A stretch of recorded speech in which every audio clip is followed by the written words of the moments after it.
بسم اللہ الرحمن الرحیم نحمدہ ونصلی ونسلم علی رسولہ الکریم اما بعد۔ ابتدا ہے رب جلیل کے بابرکت نام سے جو دلوں کے بھید خوب جانتا ہے۔ اہل سنت والجماعت احناف دیوبند وہ ناجی گروہ ہے جس کی بشارت نصوص قطعیہ میں موجود ہے۔ قرآن کریم، احادیث نبویہ، حضور پاک علیہ الصلاۃ والسلام کے صحابہ کرام کے ارشادات، ائمہ متبوعین کے اقوال اہل سنت والجماعت کی حقانیت پہ دلالت کرتے نظر آتے ہیں۔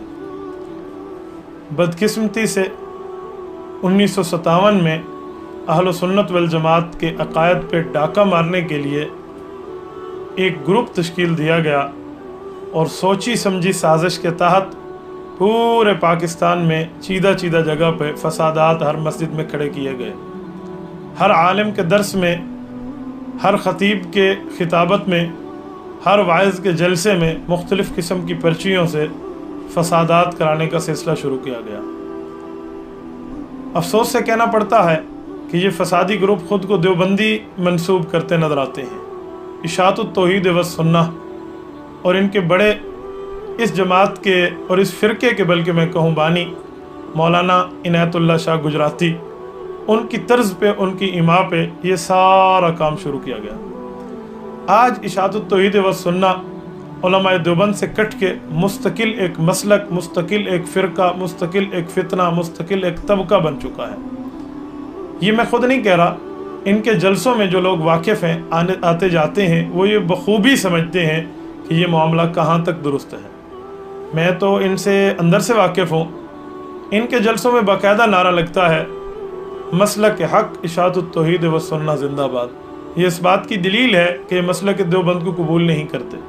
میں حیران ہوں، خود کو جہاں پھنسے تو دیوبندی کہتے ہیں، اور جہاں مسلک کے نعرے کی بات آتی ہے پھر علماء دیوبند کی بات نہیں ہے، پھر مسلک حق اشاعت التوحید والسنہ زندہ باد۔ ہمیں یہ دو رنگی سمجھ نہیں آتی۔ میں اپنے احباب سے مختلف مجالس میں یہ بات عرض کرتا رہتا ہوں کہ ان سے گفتگو کس طرز پہ کی جائے۔ آج جس طرز پہ ہم جمع ہیں اور میں نے آپ حضرات کی خدمت میں جو بات بیان کرنی ہے، اس کا داعیہ ایک سوال ہے۔ وہ سوال یہ ہے کہ اب مماتی گروہ اس حد تک غیر مقلدیت کی ذہنیت اختیار کر چکا ہے کہ واضح طور پہ ہمیں پیغام دیتے ہیں کہ ہم آؤ قرآن پہ بات کرتے ہیں، ہمیں حدیث کی ضرورت نہیں ہے، نعوذ باللہ، ہمیں قرآن کریم کی تفاسیر کی ضرورت نہیں ہے، نعوذ باللہ۔ بعض مماتیوں نے تو ہم سے گفتگو کے دوران یہ بات واضح کی ہے کہ ہمیں بالکل تفسیر نہیں چاہیے، ہمیں تفسیر قرآن نہیں چاہیے، قرآن چاہیے، معارف القرآن نہیں چاہیے، قرآن چاہیے، بیان القرآن نہیں چاہیے، قرآن چاہیے، ہمیں جو ہے نا تبیان القرآن نہیں چاہیے، قرآن چاہیے۔ اس طریقے کے الفاظ یہ لوگ استعمال کرتے ہیں۔ وہاں پر تو ہم ان سے گفتگو جو کرتے ہیں، آج میں بطور سبق آپ حضرات کی خدمت میں چند باتیں نقل کر دیتا ہوں۔ اگر آپ حضرات سے مماتیت سے گفتگو کا آپ حضرات کو واسطہ پڑے اور آپ ان سے گفتگو کریں اور یہ کہہ دیں کہ ہم تفسیر نہیں مانتے، آؤ قرآن پہ بات کرتے ہیں، اللہ کی قسم دیوبندی نوجوانوں، اس مسئلے پہ سینہ اٹھا کے بات کرنا۔ اس مسئلے پہ جتنا شرح صدر سے بات ہو سکتی ہے، مماتی کے دانت کھٹے جتنی اس مسئلے پہ ہو سکتے ہیں اور کسی پہ نہیں ہو سکتے۔ انہیں کہو چھوڑو تفسیریں، آؤ صرف قرآن پہ بات کرتے ہو، تمہارا یہی دعویٰ ہے، آؤ ہم قرآن کریم کھولتے ہیں۔ اب مماتیوں کا دعویٰ ہے حضور پاک علیہ الصلوۃ والسلام نعوذ باللہ اپنی قبر میں مردہ ہیں اور ہم رسول اللہ کو زندہ مانتے ہیں۔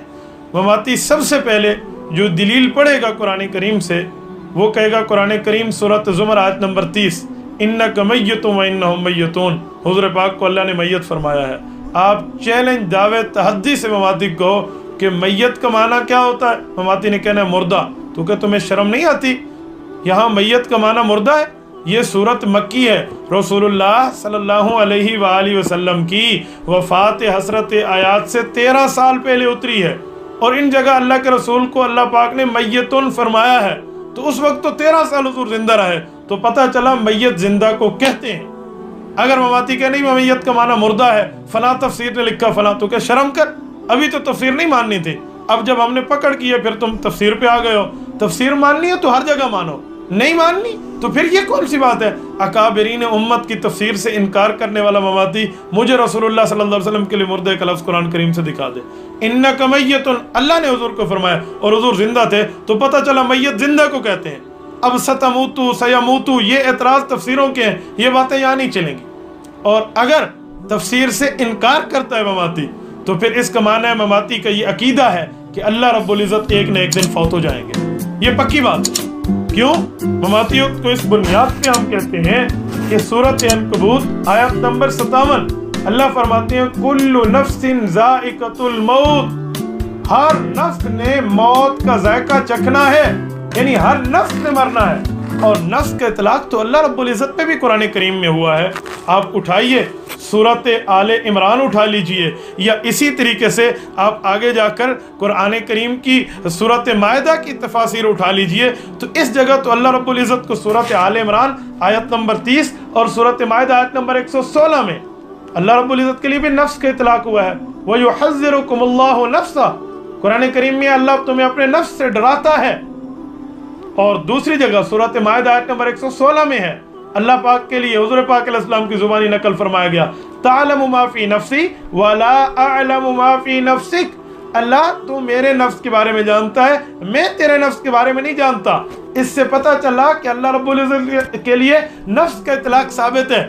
جب خدا کے لیے نفس کا اطلاق ثابت ہے اور قرآن کہتے ہیں کل نفس ذائقۃ الموت، ہر نفس پر موت آنی ہے، تو اس کا معنی یہ ہے کہ مماتی خدا کے موت کا قائل ہے. اب مماتی کہے گا نہیں نفس کا معنی یہ ہے، اس کی تفسیر یہ، اس کی تشریح یہ. آپ پکڑیں، آپ کہ شرم کرو، تفسیریں تو تم نے ماننی نہیں تھی، کس بنیاد پہ آپ نفس کا معنی کرتے ہو؟ آیات کی بنیاد پہ ماننا تو آؤ. اور دوسری بات مماتی کہتے ہیں اللہ کے معاملے میں جو ہے نا برابری ہو تو شرک ہے. ہم سمجھتے ہیں بالکل شرک ہے، اور اگر تفسیر نہیں ماننی تو قرآن کریم پھر نعوذ باللہ شرک کی تبلیغ کرتا ہے. نعوذ باللہ علیہ باللہ. کیسے؟ سورۃ مجادلہ آیت نمبر 1 اللہ فرماتے ہیں ان اللہ سمیع بصیر، اللہ سمیع بھی ہیں، اللہ بصیر بھی ہیں. سورۃ الدہر آیت نمبر 2 انا خلقنا الانسان من نطفۃ امشاج نبتلیہ فجعلناہ سمیعا بصیرا، اللہ فرماتے ہیں میں نے انسان کو سمیع بھی بنایا ہے، بصیر بھی بنایا. ادھر مماتی کہے گا خدا سمیع اور بصیر ہے، ادھر خدا خود فرما رہے ہیں میں نے انسان کو سمیع بھی بنایا، بصیر بھی بنایا. فجعلناہ سمیعا بصیرا. اب مماتی کیسے فرق کرے گا؟ یہ تو معاملہ ایک ہو گیا. اگر سمیع کا معنی سامع لے کر کہیں سننا کہیں نہ سننا، صفت مشبہ اور اس میں فاعل کا فرق کرے گا، یہ تو تفسیریں ہیں، تفسیر میں تو جانا نہیں ہے، لہٰذا پھر تو یہ شرک کا عقیدہ مان لو. اچھا اس سے ہٹ کے میں رسول اللہ کی ذات پہ آتا ہوں.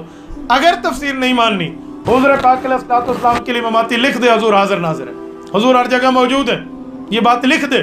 اگر تفاسیر اکابرین امت کے اقوال صحابہ کرام کی باتیں اللہ کے رسول کے فرامین نہیں ماننے، صرف آیات ماننی ہے، تو مماتی لکھ دے نا کہ حضور پاک علیہ السلام ہر جگہ حاضر ناظر ہے. کیوں؟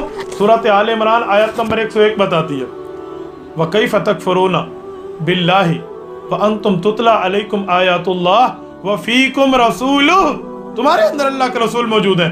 رضا خانی یہی تو پیش کرتے ہیں کہ تمہارے اندر اللہ کے رسول موجود ہیں.